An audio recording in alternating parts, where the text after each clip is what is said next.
Hey guys, what's going on? It's JCWgamer here. A bit of a different one. This is a website called Tier Maker. It's got loads of different tier lists that I think the community can make. And I found a FNaF one here. There's loads of FNaF ones, but this one's for the games. I thought, I'll do one for the games. The characters, there's loads of character ones, and obviously there's just so many animatronics and characters in the whole of FNaF. Some of them I hadn't even heard of and I haven't seen before. So I thought if I ever do this again and this video does well, I'll do another one with all the characters. This one's more of just a simple and short one with all the games that have been released by Scott Cawthon and Storwell Studios and Illumix actually, because of FNaF AR. But yeah, I've wanted to make a tier list quite a while back. I wanted to do one with the Walking Dead, characters. So I might do a Walking Dead one in the future, but today we've got our Five Nights at Freddy's one because a Security Breach gameplay trailer dropped the other day, and I've realised I've been putting two trailer reaction mix-up videos. I'll play them now.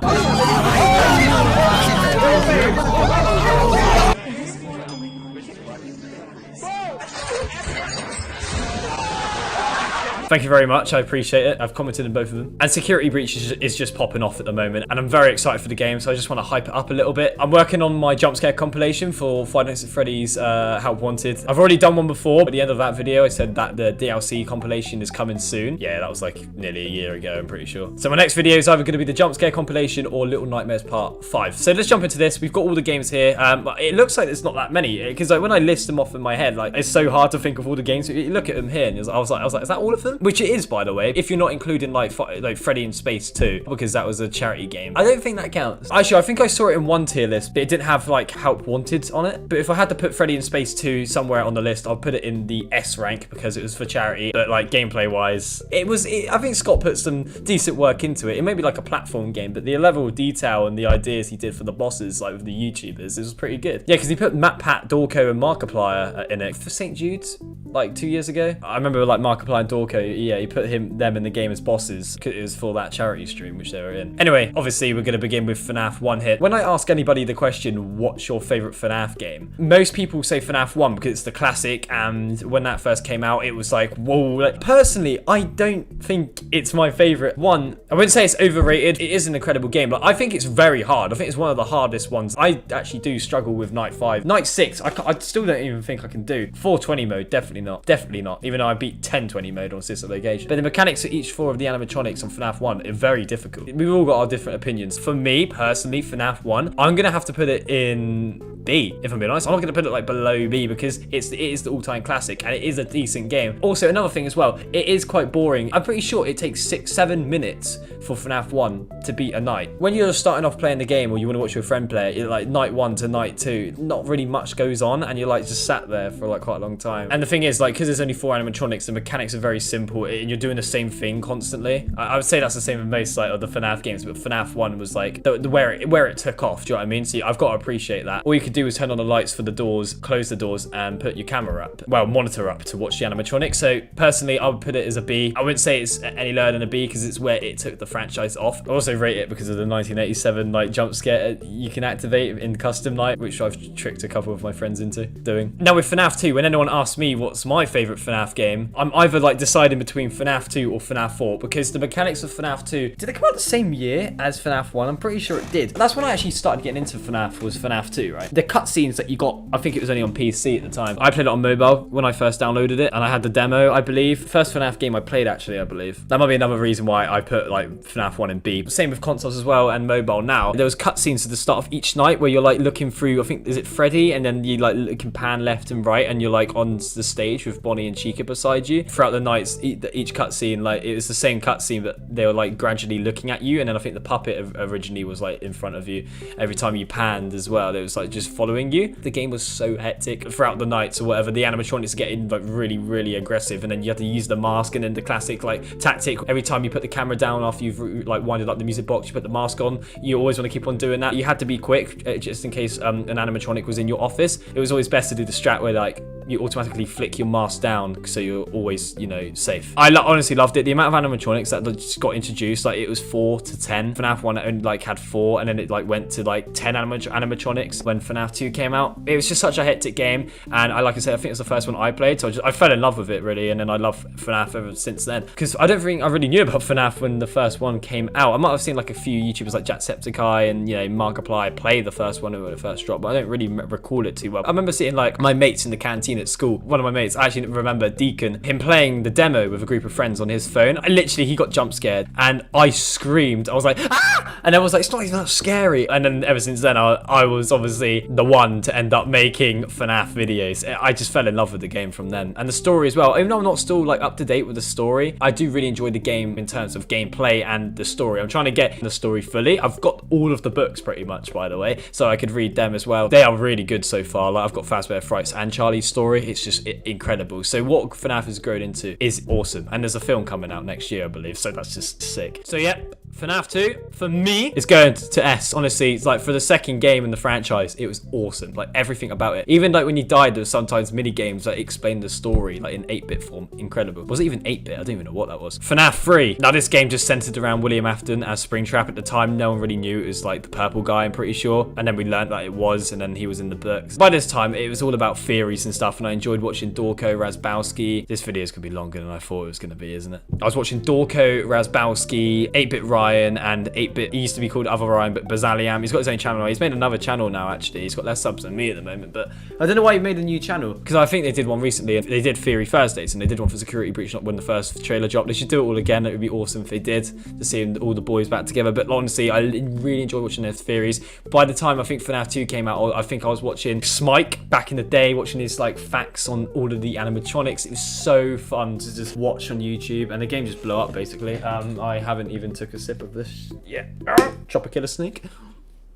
I think ever since actually FNaF 2 came out, it was like slowly growing. Like it was just getting bigger and bigger. Hence why Scott was making these games really, really quick. He used to give out release dates and actually used to release early. I remember the day, I actually remember when FNaF 3 came out on PC. I think it might have taken a bit later for it to come out on the mobile port. Because unless he released it on the same day as mobile. No, I think it took a while, so I had to wait. I used to come home every day from school, hoping it would appear on my app store on my iPad, because I don't think Scott actually gave out like an official release date for when it was going to come out on mobile. We just had to just guess when the port was going to come out, and I think it was like a week or two later, and I think I avoided watching the game because of spoilers. I just wanted to play it myself. I remember coming home one day from school in my school uniform still, sat on the sofa, saw it was there, and I was like, and I got my mum to buy it for me. Was it £5? £5.99 or something? I also love watching like people's reactions to seeing like Phantom BB for the first time, because I was like, oh, how are people going to react? Because you get jump scared but you don't die, and then you hear the heavy breathing. I thought it was just so satisfying to see people's reactions to it. But yeah, when it first came out, I really enjoyed FNaF 3 because it was like when it first came out, I was there waiting for it, and I played it literally day one when it came out, you know, for mobile port. I think since FNaF 3, I knew that I was going to get every single game from then on, because like I said with FNaF 2, I saw my friends all in a group just watching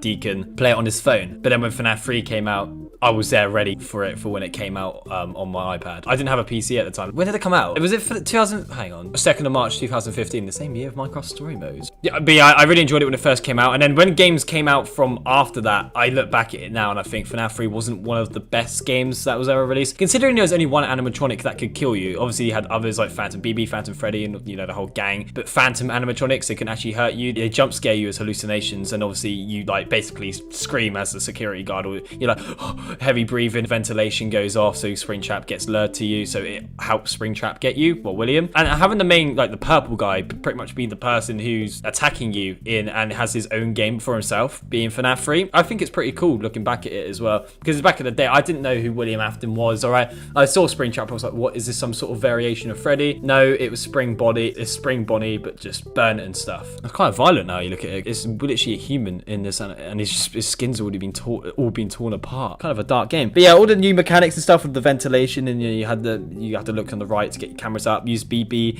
as a lure. I thought that was cool, and I thought this is interesting as well. Like every time you complete a night, you got a new like mini game. It wasn't when you died, it wasn't luck, but you got the lore every time you beat a new night, and I love that. And you're playing as the animatronics. It was like, oh, night 1 Freddy, and then night 2 Bonnie, and then night 3 Chica, and each of the 8-bit mini games, and then Foxy, and then night 5 you were playing as a crying child, and you're getting lured by William Afton in the private room, and then you're playing as a crying child, and then you see William Afton die and then turn into Springtrap. It was so fun to learn about that, and all the Easter eggs as well. I've seen the theories still there. Smike, I think, was still popping off, maybe, or was I just focusing on watching, I think, 8-bit gaming videos? Dorko wasn't familiar with back at the time, but I was still watching. When did I start watching their Theory Thursdays, like Dorko and all that? But yeah, just seeing everything about the theories and how to do Easter eggs, and then I saw I got the bad ending. I'm pretty sure most people did when they first played the game.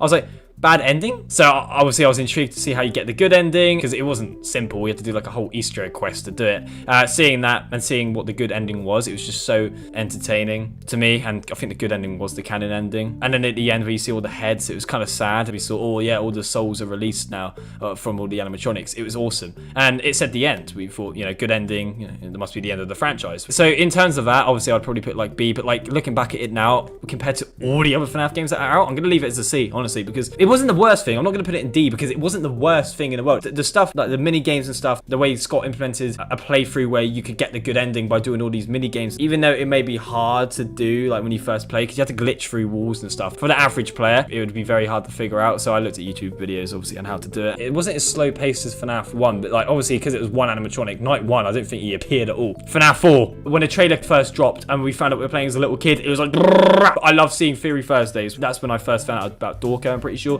Dorko, 8-Bit Ryan, 8-Bit Bizamalam, I think I said it right there, and Razbowski. Watching them theorizing about the game, it was so entertaining. And we started getting all the teasers and people making videos on FNaF 4. I didn't at the time, or did I? I can't remember. I think I only watched them do videos on it. I was just obsessed with these 4 YouTubers. Yeah, see, it came out the same year as FNaF 3. It came out in July and FNaF 3 came out in March. Like, bro, it's awesome, like how quick he made these games. And yeah, we started getting teasers very early after FNaF 3. And that's when I started actually looking at Scott games quite a bit, because I didn't think I really knew about it when FNaF 3 was out. So yeah, the teasers that Scott was dropping with all these new Nightmare animatronics, just like, what is this new game? Like, how's this fitted into the story and stuff? What's going on here? How's it led to this? But we all found out it was the child's imagination, and that makes sense, because why would, you know, a company make these, you know, terrifying animatronics? Probably something William would do. It was just all in this child's head. That's how he looked at these animatronics, because he was scared of them in general. In his nightmares, which was like basically the premise of FNaF 4, he looked at these animatronics and he was scared of the, you know, the normal ones. So seeing him like this, like, you know, seeing him in his nightmares like the models they are in FNaF 4, nightmare animatronics, must have been, you know, even worse for the kids. So, and as the player, you know, fending off against these animatronics was terrifying. But FNaF 4, I really loved, like, in terms of gameplay, listening for the breathing, I was like, what? I remember first coming home, I think from school again, on my mum's laggy laptop, I was like, Mum, please get me this game. Yes. Every time I would run to a door, it took like 5 seconds for the door actually appearing on screen. I couldn't get past night 3. It was really hard to get to past night 3 because of the lag. That's not an excuse. But yeah, I was always scared of turning on the flashlight. I thought it was unnecessary, so I never did that. I don't know if FNaF 4 or FNaF 2 is my favorite in terms of the 4 classic games. It was definitely the most scariest FNaF game out of the 4, in my opinion. I used to always take off my headset when I turned on the flashlight and stuff. Playing as this kid and like trying to figure out who he was. I think we found out his name not long ago, actually. Is Evan, I think? Oh, that's a theory. Evan Afton. And then like the fact you had to go against Nightmare Fredbear in Night 5 was so different. I was intrigued seeing like people's reactions on YouTube after Night 5. I couldn't beat Night 3, so I ended up watching the rest of Night 3 on YouTube. I didn't want to see any spoilers to the end of the minigames. I think it's before a night started, you had the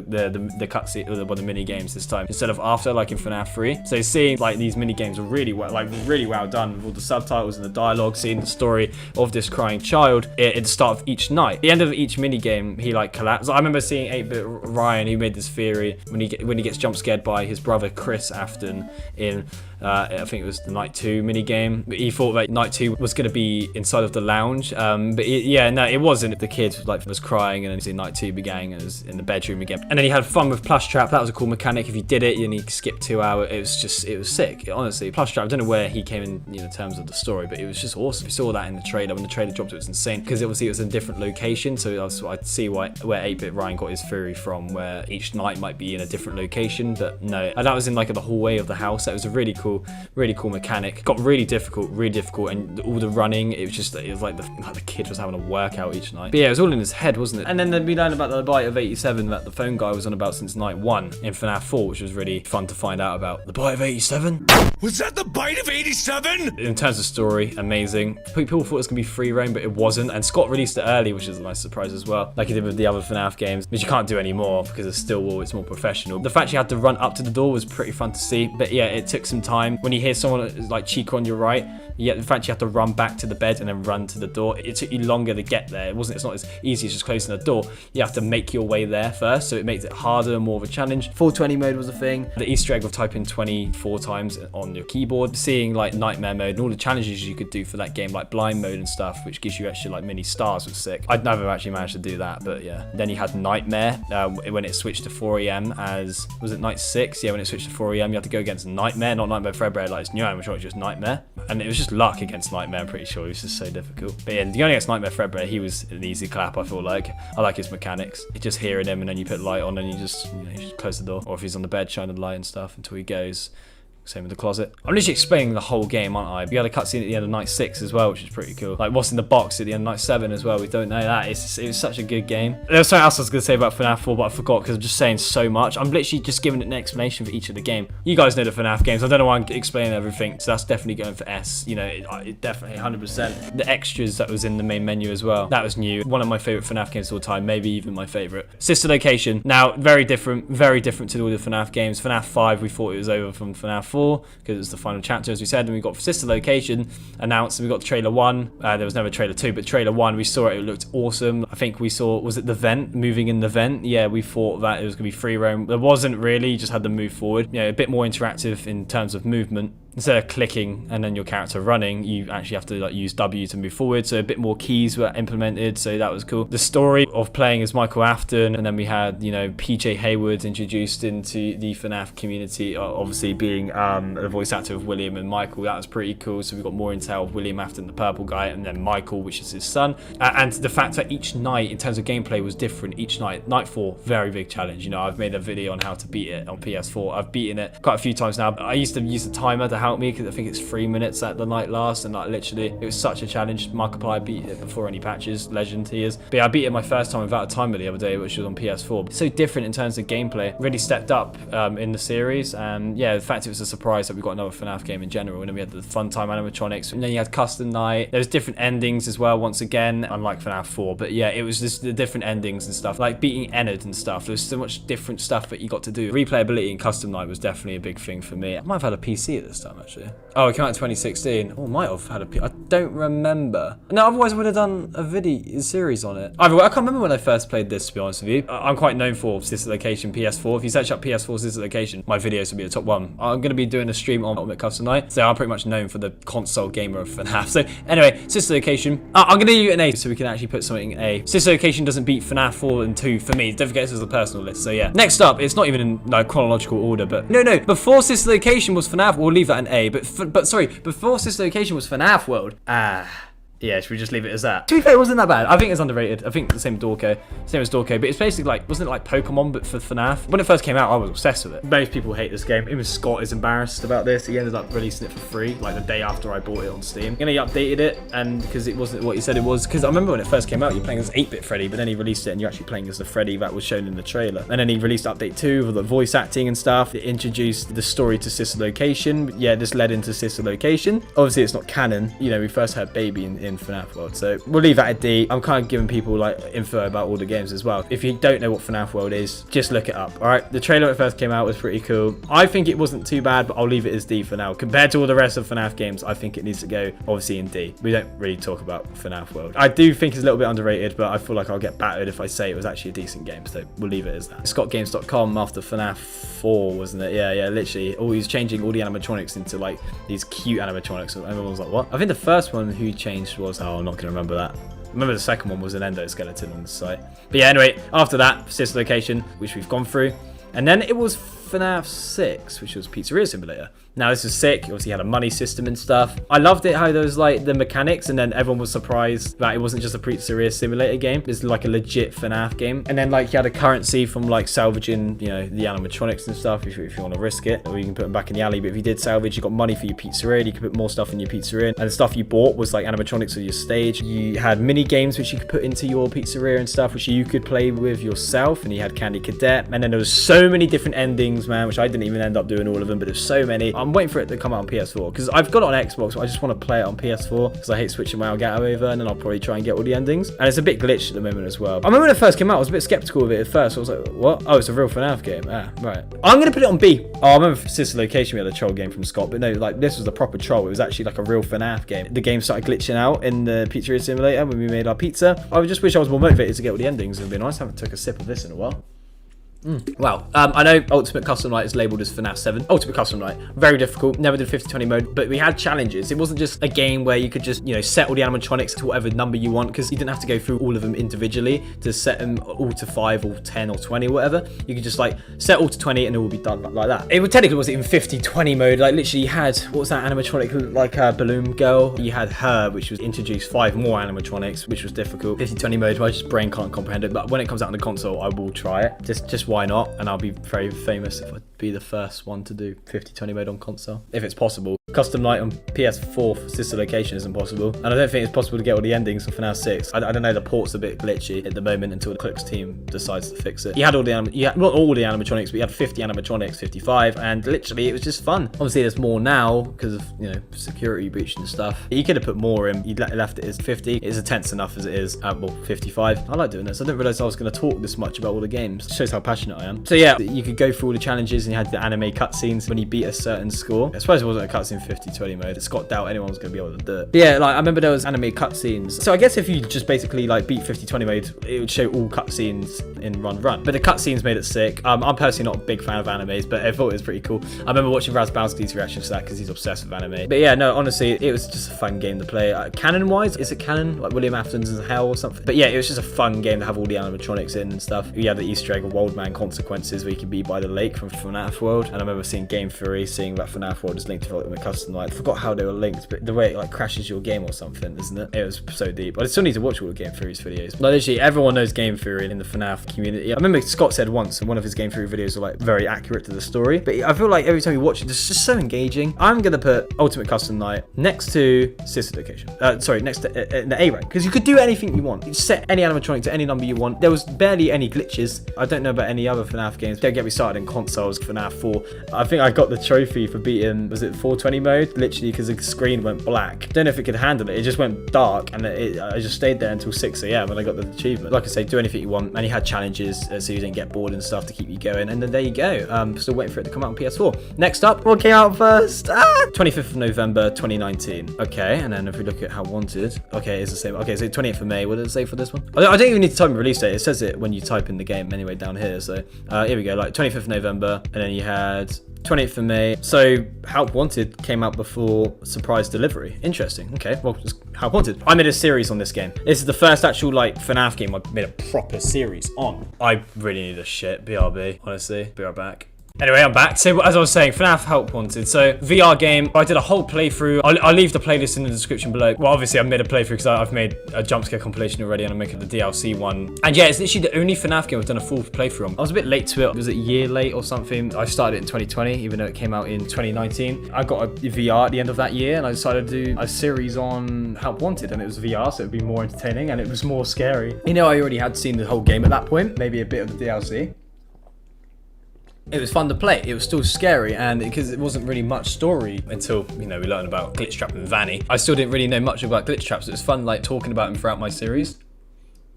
And getting scared from him every time I saw him appear next to me, and getting closer, in fact. It was the first one I did because the last FNaF game since that was Ultimate Custom Night, coming out in 2017, and I didn't really record games on my PC at that point. And I don't know why. Maybe I didn't know much about OBS and stuff. Yeah, an interesting one that, but obviously any that come up from now I am going to do. I really enjoyed editing it as well. One of my favourite series to edit, even though it got so stressful with the DLC. It was summertime and I was trying to do the last level with Foxy, and my headset kept on disconnecting, but I like fought through it, trying to get the, the Vanny ending, getting all the keys and stuff, because it was so stressful to do while getting so much lag on my headset, because my PC, it's full of storage and stuff, so it was very slowed down at the point, and it still is now. I just wanted to get it up, and that was the last level, so it was motivating me to get it up, and I was doing that like all throughout the day. But yeah, it was dark outside, and it was just stressful as well, because it was even hotter at night. Most of the time you could see my jump scare compilation with my headset disconnecting and stuff, and then I did the ending, getting all the tapes off screen pretty much, and then I recorded myself defeating Glitch Trap quite a while after, and then Princess Quest came out, and that was the end of FNaF Help Wanted. So I must have said ending in 3 of my Help Wanted videos. It's the start of the main game, and then the DLC 4 times, and then defeating Glitch Trap, and then Princess quest came out. What? Four endings? In terms of gameplay, it was just so sick. Honestly, the graphics were insane. I was using my Oculus Quest, so I was using the Oculus Link feature. And then like halfway through my series, I think when the Circus Baby part came out on my channel, they made it available for me to record microphone on the headset, which was sick. And the quality was just came out insane. I might have like cracked up at some points because of the lag of my PC does malfunction most of the time. At that point, the DLC was already out because I was playing it in 2020. I just jumped straight onto the DLC because it was just so fun to play and even edit. I found it quite entertaining. I make myself laugh. It's so weird. When I watch my own videos, the Foxy level in the corn maze, which, oh my god, that was so stressful. Getting all the keys with the heat in my room, because my room's either really hot or cold. Doing it late at night, so I had to keep it down, and then just the raging and the lag, all of that together. Like I said, when it was done, I was like, oh my god. And that was the end of that. But all the levels I did before that and all the parts I recorded before the Foxy Corn Maze, I really enjoyed. And if we're including Princess Quest, I enjoyed doing that as well, recording my phone. I think when that came out, that's when I started editing my videos differently and making them quite funny with like the quick edits and the cuts, the zoom-ins, you know. Now since then, I do that with most of my, well, some depends on what games I'm doing. If it's a Telltale game, I won't, because it's like heavily story-based. But Little Nightmares 2, I'm doing kind of like the edits I did with Help Wanted. And until Security Breach comes out, that will be my next FNaF playthrough. So yeah, guys, after everything I just said about FNaF Help Wanted, of just how much I enjoy playing it and editing it, it's definitely got to be an S rank for me, 100%. And lastly here, guys, we've got Surprise Delivery. So I've never played it, but it's an AR game where you got to capture all the animatronics, not like Pokemon, I don't know, but they keep on updating it. They're always updating the game. I think at the moment it's like once every month a new animatronic comes out, so that's not the most exciting thing. Pretty sure they had a massive update not long ago. Oh shit, no, I'm gonna leave it there for now. But like, I've never actually been able to play it on my phone because I've got quite an old phone. I barely use my phone. I didn't want to get a new phone just to play this game. I've always really wanted to play it. By what I've seen of it from Dorko's videos and stuff, it looks pretty good, and the store and stuff for a FNaF AR game is really good. Like I said, they're always updating it, so yeah. I remember making videos on it, like the trailer before it came out and stuff. I actually think I said in my video that I would be doing videos on it, but was never able to play on my phone. I think there was like an update not long ago which Illumix put on their Twitter saying they made the game more available on more devices, but it never was mine on the list. I remember looking at the list when the game first came out to see what it's compatible with, and it wasn't my phone. It was compatible with my mum's phone, but I don't think she let me play it. I mean, I think there was a lot of people complaining that it wouldn't work on their phone. I think you have to have like a pretty like recent phone to play the game still. Unlike Pokemon Go, anyone could play that on theirs, but I think FNaF AR is a game that requires more power for phones to start up and play. I can't run Minecraft Earth on my phone as well because I really want to play these two games. Otherwise I would play it. I've even played the charity game made from Scott, Freddy in Space 2. Yeah, this is the only one I haven't been able to play. I think I played it on my cousin's phone. No, I played it on Josh's phone actually, because he's got it on his. He let me have a little go on that, but I didn't really know what I was doing. I've never really been able to play it. I see Dorko play it every now and then, but I didn't really know what to do with the remnant and stuff and like what to actually do. But it's cool that you could send animatronics to your mate's house, catching the new animatronics and the new skins that are in the stores and stuff, like the clown glitch trap, which looked like a clown in Dead by Daylight. It's pretty cool. I think Vanessa's actually mentioned in the emails, so like there's a bit of lore in the game as well. And yeah, so where should I put this? I guess what my experience was watching Dorko playing it and the 5 minutes I've played it for on Josh's phone when we're waiting for our food to arrive in the place we were eating at. I'm gonna put it on C, because it's not like a big FNaF game, is it? Yeah, I think that's right. I'm happy with my list, honestly. Until Security Breach comes out, but so far it looks great. I'm definitely gonna be making a series when it does arrive. I'll be, doing videos on, the latest news for the game as well. But hopefully trying to get the statues when it's available for UK. I think you can get both statues for 100 quid actually on US Amazon store if you want it delivered to the UK. I think the statues come out in May. So I might wait a little bit if it's cheaper, so I don't have to pay for shipping whenever that is. So yeah, Security Breach, like I said, I can't say anything about that yet. I just know it's going to be an amazing game. I think if you're comparing Security Breach by the look of it to other FNaF games, I think it's automatically just going to have to be in the S rank. It does look incredible. There's cutscenes, so we're going to see this next chapter of FNaF progress from there. Like in games before FNaF 4, you had to figure it out, the story and stuff. Security Breach is just going to be straightforward with cutscenes and stuff, and we're going to learn throughout playing the game. It's just going to be a sequel from Help Wanted. Help Wanted is in the S rank for me, so I don't think Security Breach is going to be worse than Help Wanted, if I'm being honest. So yeah, going in the S rank for me. All right, yeah, even though it's not out yet, Stillwell's going to do a good job of it. I know the game was originally meant to come out like by Christmas, wasn't it? But they've delayed it because they're making it even better and they're making it bigger. I'm very hyped. This video was way longer than I thought it was going to be. Oh, was this made from Potato Man _48? Shout out to Potato Man _48. His Twitter is right here. Thank you for making this tier list, dude. My scroll reel is Let's save and download our tier list as an image so we can use it as my thumbnail. No, I don't want to use it as my thumbnail because of spoilers. I might blur it. Actually, I might use this as my thumbnail, but blur it, and then, yeah, okay, I might do that. You'll see what the thumbnail is. You guys have already clicked on the video, so there we go. I wanted to, can I not submit my, I was hoping I could, like, submit my tier list. I thought it'd be like a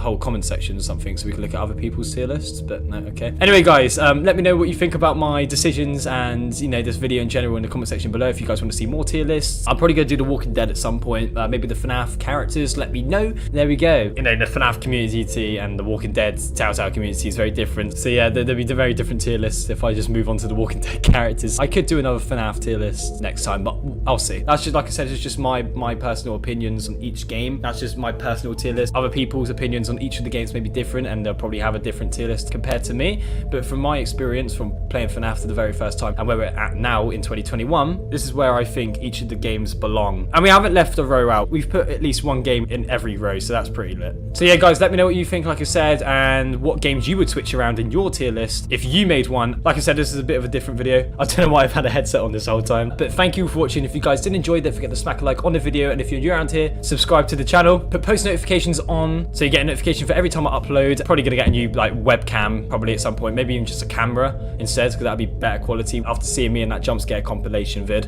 In those two vids, like, I stand out. Everyone's got great quality cameras. I'm just there with my like crappy webcam, which I've had for years, and also the bitrate of the stream didn't help either. So I hope you guys have learned a bit about me and my whole FNaF journey. It's literally a tier list. I don't know how well this video is going to do, but I don't know how many people have done a FNaF tier list, if I'm being honest. So guys, I'm going to go now. Have an amazing rest of your day, or if you're about to go to sleep, good night. That seems to be my outro now. I don't know why. Probably change it again at some point. And guys, I'll catch you on the next one. Take care. And the body expressions, what's up with that? I might stream this week. I'll see. Take care.